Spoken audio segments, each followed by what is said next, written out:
Nessa aula, nós falamos mais sobre o que é o existencialismo e nós contamos sobre a ideia de uma das principais autoras do existencialismo, que é a Simone de Beauvoir. Então, vamos retomar, construir, a partir de tudo que a gente conversou, uma definição do que é o existencialismo. O existencialismo, ele parte do interesse pela existência humana, concreta e individual. É a definição do ser humano como liberdade.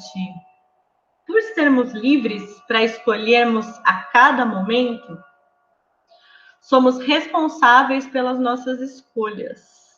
A responsabilidade é indissociável da existência humana. A liberdade e a responsabilidade tornam a angústia também indissociável da existência humana. Se eu sou livre para fazer as minhas escolhas e sou responsável pelo que eu escolho, então escolher gera uma angústia. Somos livres para escolher sempre em determinadas situações. Então, pensar o existencialismo é pensar a liberdade, as responsabilidades, a angústia, é pensar como os nossos modos de existir envolvem escolhas, e essas escolhas acontecem sempre em situações. Qual é a relação do existencialismo com a fenomenologia? A relação entre o existencialismo e a fenomenologia está nessa busca por descrever a experiência vivida, tal como ela se apresenta, que é o que propõe o método fenomenológico. Então, no existencialismo, também há, partindo desse olhar fenomenológico, a busca por descrever a experiência vivida tal como ela se apresenta. Em contato com a experiência, vivendo-a tal como ela se apresenta, podemos ter uma compreensão mais apropriada e viver modos de vida mais autênticos. Não fala de existencialismo, é falar de liberdade, de responsabilidade, de angústia. Falar de fenomenologia é essa busca pelo contato com a experiência vivida, tal como a experiência se apresenta. Como disse o Russell, criador da fenomenologia, voltar às coisas mesmas.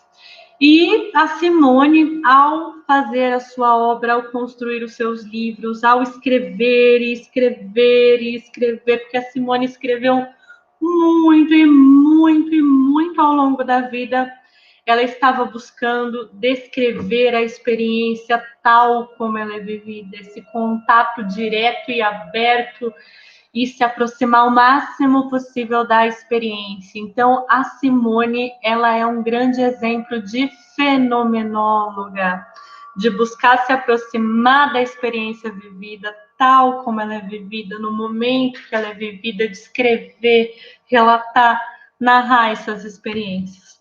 E também, é claro, existencialista, pelo quanto a liberdade está no centro da compreensão dela sobre as relações humanas e as experiências humanas. No nosso livro principal da matéria, que é No Café Existencialista, a Sarah Bakewell define a Simone de Beauvoir assim: as memórias de Simone de Beauvoir fazem dela uma das maiores cronistas intelectuais do século XX, bem como uma de suas fenomenólogas mais dedicadas. Página a página, ela observa sua experiência, expressa o espanto por estar viva, presta atenção nas pessoas e se entrega a seu apetite por tudo o que encontra. Então, essa escrita e a escolha por escrever, que foi uma grande escolha na vida da Simone, ela expressa esse modo de existir, esse modo fascinado, encantado, assombrado, deslumbrado, espantado pela existência humana. Enquanto escritora, que toda essa densidade fenomenóloga, essa densidade existencialista se expressam como características da Simone. Bom, Estou bem contente de dar essa aula, né, sobre a Simone, que também aqui nesse trechinho, antes de concluir, deixa eu voltar um pouquinho. Nesse trechinho, a Sarah Bacon, ela fala da questão do existencialismo, né?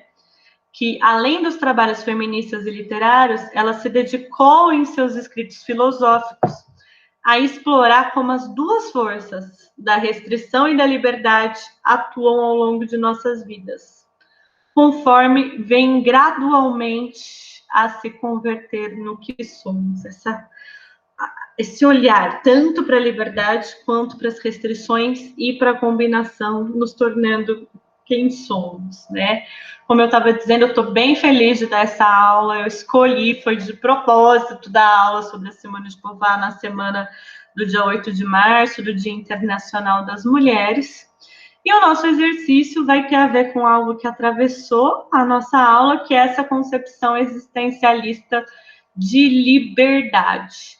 Então, após ouvir a música do vídeo abaixo, não vou contar sobre a música por enquanto, quero que vocês escutam, né, que vivam esse fenômeno de escutar a música tal como ela se apresenta a vocês, tal como ela se apresenta à experiência de vocês.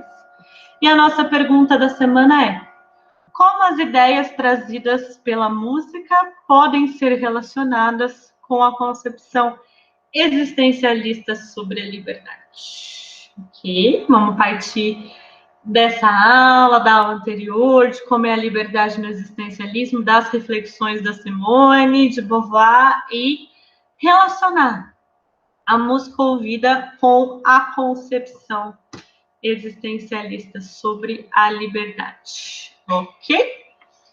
Aqui está mais um trechinho só para finalizar da Simone, em que ela conta no segundo sexo como a perspectiva dela lá no começo do primeiro volume, na página 22 e 23 do primeiro volume, como a perspectiva do livro é existencialista. Ela diz assim: a perspectiva que adotamos é a da moral existencialista. Todo sujeito coloca-se concretamente através de projetos. Só alcança sua liberdade pela constante superação. Não há outra justificação da existência presente senão a sua expansão para um futuro indefinidamente aberto. Então, a liberdade está ali, a cada passo, a cada escolha, a cada superação, a cada projeto. A liberdade para o existencialismo está no centro, está ali, tornando-nos quem somos. A liberdade é um elemento fundamental para nós pensarmos a existência humana. Ok? E por hoje